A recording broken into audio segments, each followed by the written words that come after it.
Let's get clear about DNS attacks today. So if you read about DNS attacks on the internet, you can come across the fact that most of these attacks sound the same and it seems like they're aiming the same segments of the DNS. However, it's not true. At the moment, there are over 30 different DNS attacks existing in the cybersecurity world, and we will review most common 6 attacks today. So first DNS attack we're going to review is DNS spoofing. It's quite common, and DNS spoofing is nothing but spoofing of resolver's cache. So we already know from previous videos that the process of DNS lookup, resolver is basically the main actor who is communicating the queries, facilitating the lookups, and returning the response to the end user or the browser. And at the same time, resolver caches these responses so that it doesn't have to do the whole lookup, all 9 steps again when they have to look up the same domain. And imagine that DNS resolver has a record for www.google.com, and it knows that it cached the value for this domain, and it knows that it has to go to 12, 13, 14, 15. This is the IP of google.com.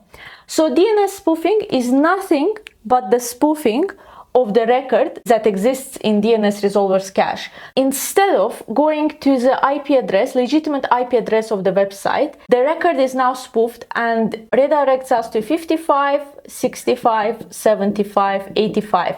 And obviously this IP address must be malicious, or even if it's not malicious, this is certainly not the IP address that we want to go to. Resolvers exist at the level of internet providers as well. So that's why the resolvers and DNS spoofing can be used for censorship. So for example, some countries may prevent us from accessing TikTok or accessing Facebook. One of the examples is China, where some of the social media is not accessible. And in order to impose these censorships, governments can knowingly spoof the DNS records on resolver's cache. The second most common DNS attack is DNS tunneling. It sounds like something simple, but actually it's not as simple as it may look like. The firewalls of the companies or of our internet providers, they know that DNS lookups are going to happen, right? And they let go the data packages related to DNS lookups through the firewalls, and firewall doesn't question it or doesn't question it enough, asking, what are you doing here? Are you a legitimate data package or not? So imagine that you're trying to do a lookup from your browser, and the firewall that you may have on your internet provider level, on your router or on your system, or it can be your corporate laptop, it knows that certain queries related to DNS lookup from resolver to our browser, for example, they are legitimate DNS queries. That's what our firewall thinks, and that's what our firewall expects. However, the DNS tunneling happens when the connection that is established between our browser and the resolver, or on any other steps of the DNS lookup, is used for tunneling the malicious traffic. So for example, imagine that you have a browser, right? And you have a resolver, and we have a connection established between them, because the connection goes through firewall. Firewall doesn't prevent it, doesn't question it. It thinks that it's a legitimate DNS traffic and DNS lookup process. And it uses this tunneling for all other types of data to infiltrate our network. So for example, if this is a tunnel, a subway, and it's not prevented by firewall doesn't let us through. And through this tunnel, the bad actor can infiltrate our traffic. It can send us the malicious data packages, it can send us the malware or anything else really, or they can just use it to spy on us and etc. So DNS tunneling is very important attack to know about, and it's very overlooked in some cases if firewall is not set up properly. The third most common DNS attack is DNS hijacking.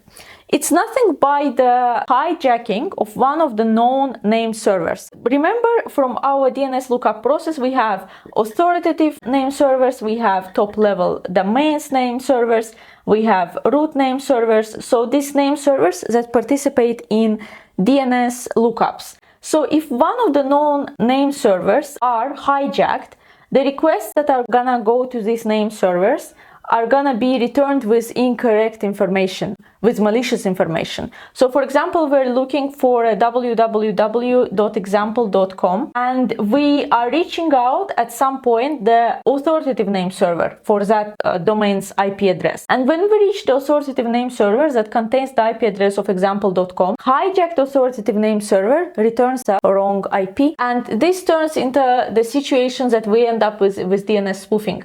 We access the wrong IP address. We don't go to legitimate IP address of example.com, but a wrong one and malicious one. And who knows what can happen on that IP address.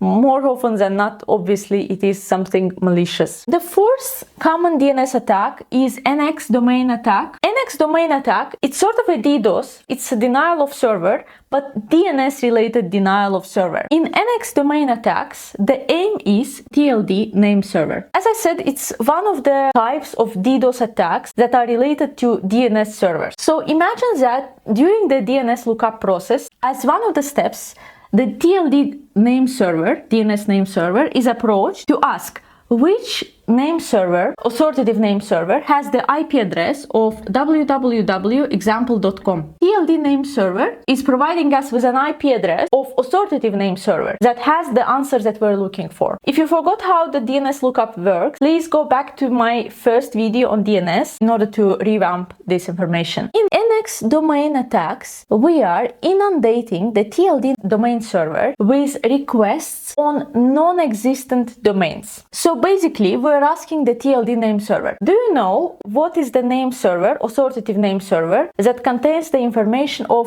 jamila.com, the IP address of this domain? Do you know which authoritative name server contains the information on jamila2.com, jamila3.com, jamila4.com, jamila5.com? But reality is that jamila.com is not an existing domain. And we either generated random domain names by ourselves, or we have a script that, you know, there are so many scripts at the moment that just generate random strings for us. abcd.com, abcd2.com, and etc. etc. The TLD domain is inundated by these requests, and this in turn creates a DDoS attack on TLD domain, and it can of course bring the server down depending on the number of requests, because we can ask the TLD server for thousands, if not tens of thousands, hundreds of thousands of domain names that don't exist. It's similar to phantom domain attack. Phantom domain attack is a separate attack, but I'm listing it under the next domain because it works in similar way. With phantom domain attack, we have the domains that exist, but they're non-responding. So basically, the bad actor maybe creates many different empty domains or buys many different empty domain names, very random. And the TLD name server is being questioned on the domain names that exist, but they are non-responsive. So we don't know what their IP addresses are, and we don't know which authoritative server these domains relate to. So it's very similar to an X domain name, in just one small detail is different, but the main principle in which these two attacks work is the same. The fifth attack that we're going to look at is domain lockup attack. In this attack, the bad actors aim DNS resolver, and in this case, DNS resolver is being inundated by illegitimate domains and name servers. So during the lookup process, resolver is reaching out to different name servers in DNS lookup process. It can be TLD name server, root name server, or authoritative name server. It gets the information about the domains that we're looking for ultimately. However, if DNS resolver's records are inundated with illegitimate domains and name servers, it's reaching out first to illegitimate name servers. So instead of reaching out the TLD, legitimate TLD at 123.4, it's reaching out to illegitimate one at 5, 6, 7, 8. Meaning that illegitimate name server will in turn provide our resolver with the illegitimate domain, and we will end up at a domain name at a website where we shouldn't be. The websites that can be malicious, that can make us install spyware, malware, anything really, anything malicious can come up from domain lookup attack. It's certainly not something benign. The sixth attack that we're going to talk about is a random subdomain attack. It became more common recently because there are so many different domains that utilize the power of subdomains. So one of the biggest examples is Google, because we have maps jama.google.com, right? We have translate, we have drive.google.com, we have photos.google.com. So Google is one of the examples that utilizes the power of subdomains. In random subdomain attack, we have an existing domain. Please remember that, because in the NX domain attack, the domains are either phantom or non-existent. But here we have an existent domain. It can be www.amazon.com or .google.com. Anything really, anything existent. It is one of the types of DDoS attacks, by the way, too. So let me be clear, DDoS this and DDoS that. In random subdomain attacks, we inundate the authoritative name server, the last server in our DNS lookup, the authoritative name server, with questions about random subdomains. So for example, we are asking authoritative name server, can you please give me the IP address of jama.1.google.com? Can you get me the IP address of jama2.google.com, jama3, and etc, etc. Meaning that authoritative name server will be looking for the IP addresses of these subdomains, whereas these subdomains don't exist. It wouldn't be a problem if we would deal only with one subdomain. So for example, I would ask the authoritative name server, what is the IP address of jama1.google.com? And it would be like, it doesn't exist. There is no IP address for that subdomain. And we would be like, that's fine. However, if we're sending a lot of different requests to the authoritative name server about non-existing subdomains, we can send thousands, hundreds of thousands or millions requests about the subdomains that don't exist. And ultimately, it will bring our authoritative name server down. And this is the main goal of random subdomain attack. Thank you for being with me today. Don't forget to check out my previous 2 videos about DNS lookup and different types of security in DNS.